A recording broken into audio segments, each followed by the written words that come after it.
are going to learn the second unit poem. Okay, what is the poem name?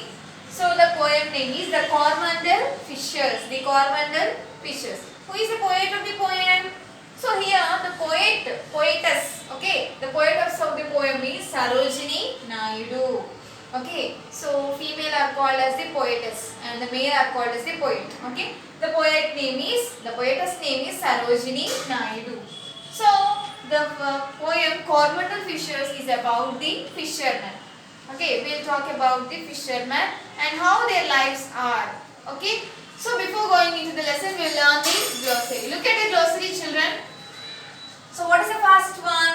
Dawn. Dawn means sunrise. Okay, so sunrise. Next, catamarans. So catamarans, a twin-hulled boat.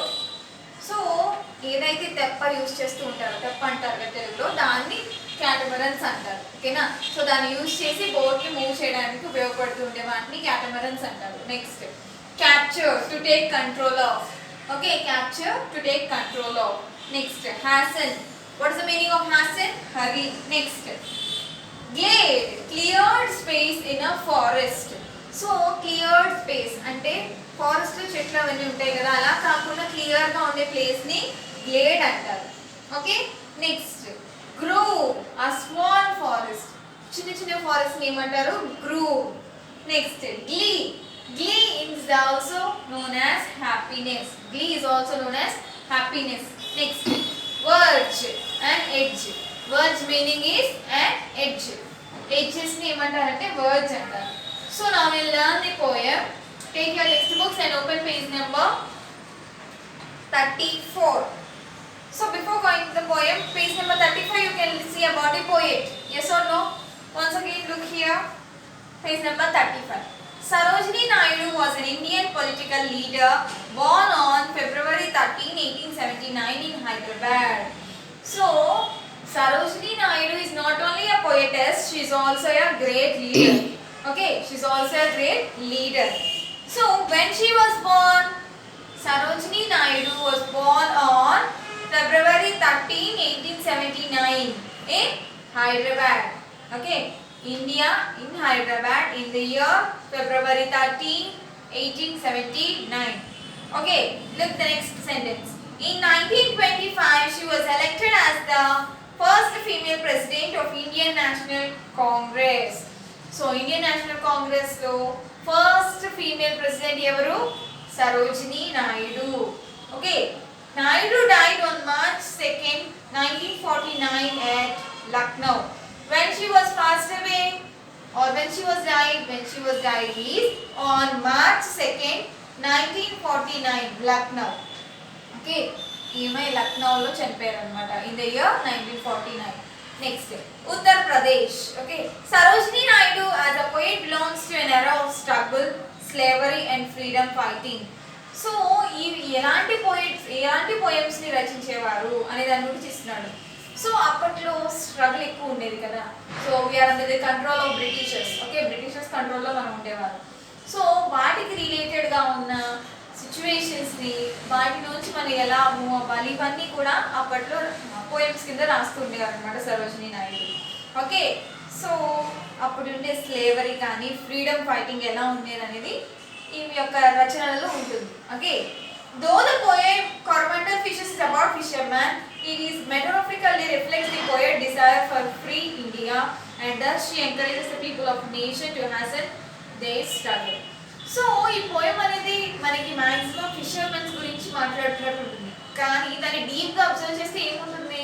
So అప్పట్లో ఉన్న men అందరూ కూడా వాళ్ళ freedom కోసం ఎలా పోరాడాలి అనేది దీంట్లో ఉంటుంది అనమాట. ఓకేనా, ఆ ఫ్రీడమ్ కోసం మన స్ట్రగుల్ ఎలా ఉండాలి అనేది ఈ పోయంలో సరోజినీ నాయుడు గారు నోట్ చేశారు. Okay, this poem is mainly about the theme ఏంటి? To fight against the struggle. Okay, so now we will look at the poem page number 34. So in page number 34, The Coromandel Fishers, written by Sarojini Naidu. Okay, rise brothers, rise, the awakening skies pray to the morning light. The wind lies asleep in arms of the dawn like a child that has cried all night. Come, let us gather our nets from the shore and set our catamarans free. free to capture the leaping wealth of the tide, for we are the king of the sea. So ఇక్కడ చూడండి, ఇక్కడ first స్టాన్జాలో ఏం చెప్తున్నారు? Rice brothers rice. So ఏం జరిగింది? Morning sun, early sun morning ఏదైతే ఉందో, so sun rise అవుతుంది. సన్ రైజ్ అవుతున్నప్పుడు ఏం చెప్తున్నాడు? లెగండి, అందరూ కూడా మేల్కోండి, ఇప్పుడు మనం వెళ్ళాలి, పనిలోకి వెళ్ళాలి అని చెప్పి ఒక ఫిషర్మ్యాన్ పతాయి ఉన్న ఫెలో ఫిషర్మ్యాన్స్తో, అంటే తన చుట్టూ ఉన్న ఫిషర్మ్యాన్స్తో మాట్లాడుతున్నాడు అనమాట. Okay, so the awakening sky prays to morning light.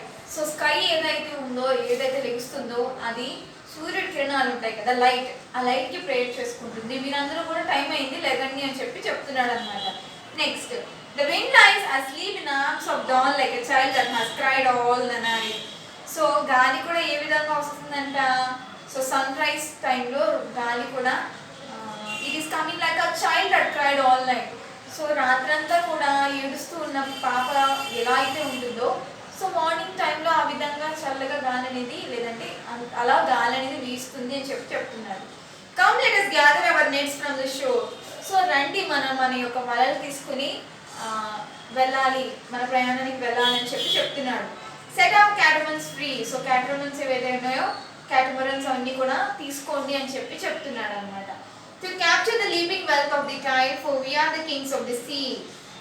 So ఆ లీపింగ్, సో టైడ్స్ అంటే స్పీడ్గా వచ్చే అలలు ఉంటాయి కదా, వాటిని టైడ్స్ అంటారు. ఓకేనా, సో అలలని టైడ్స్ అంటారు. ఈ టైడ్స్లో మనకి కావాల్సిన, మనకి అవసరమైనవి దొరుకుతాయి కాబట్టి ఈ సీకి మనమే రాజులము అని చెప్తున్నాడు అనమాట. ఈ పోయం బట్టి ఏం అర్థమవుతుంది? సీ ఫిషర్మెన్స్ గురించి మాట్లాడుతున్నారు, కానీ దీనిలో అప్పుడు స్ట్రగుల్లో బ్రిటిషర్స్ కాలం కదా, they are leading us. So వాళ్ళు మనల్ని బానిసలుగా చూస్తున్న టైంలో జరిగిందనమాట. సో ఏం చెప్తున్నారు ఇక్కడ పోయేటర్స్ మనకి?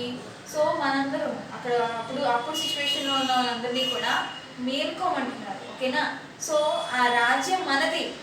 ఓకేనా, సీ అనేది ఫిషర్మెన్స్ది, అంటే ఇక్కడ ఉన్న ప్లేస్ అంతా కూడా మనది, మనం దీని గురించి ఫైట్ చేయాలి అని చెప్పి చెప్తున్నారు అనమాట ఆ స్టాండ్జాలో. Okay, see the next one. No longer delay, let us hasten away in the track of seagulls' call.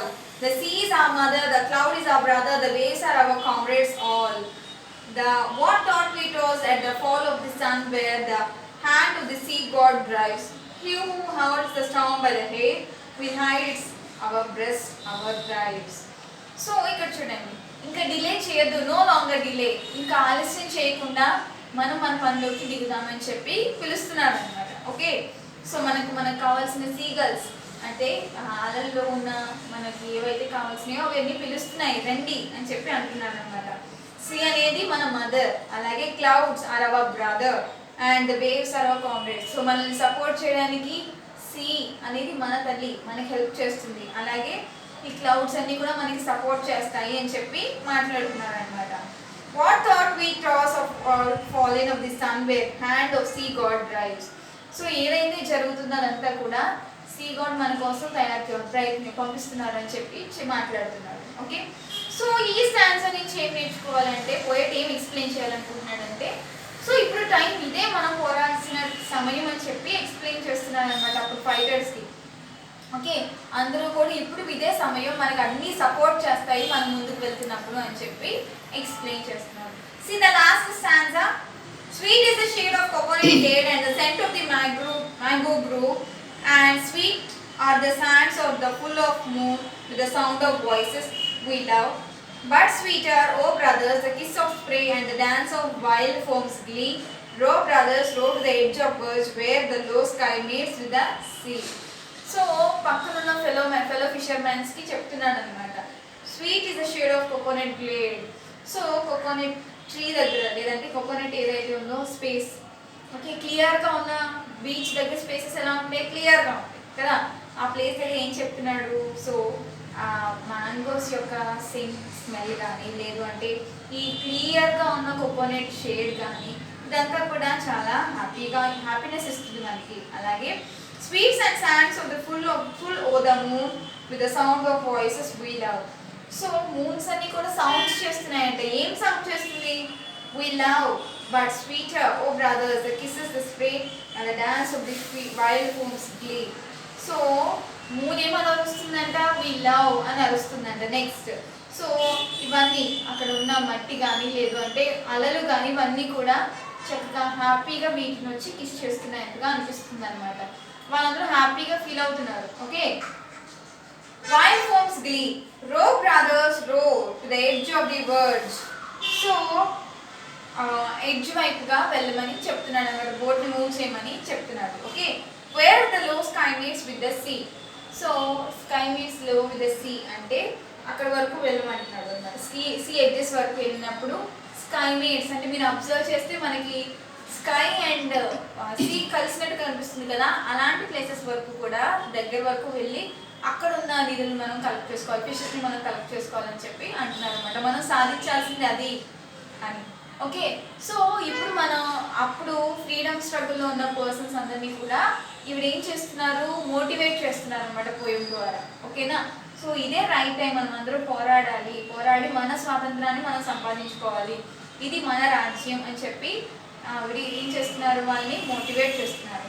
So this poem is about that time. Okay, so read the poem once again, learn the stanzas and learn the glossary. Thank you.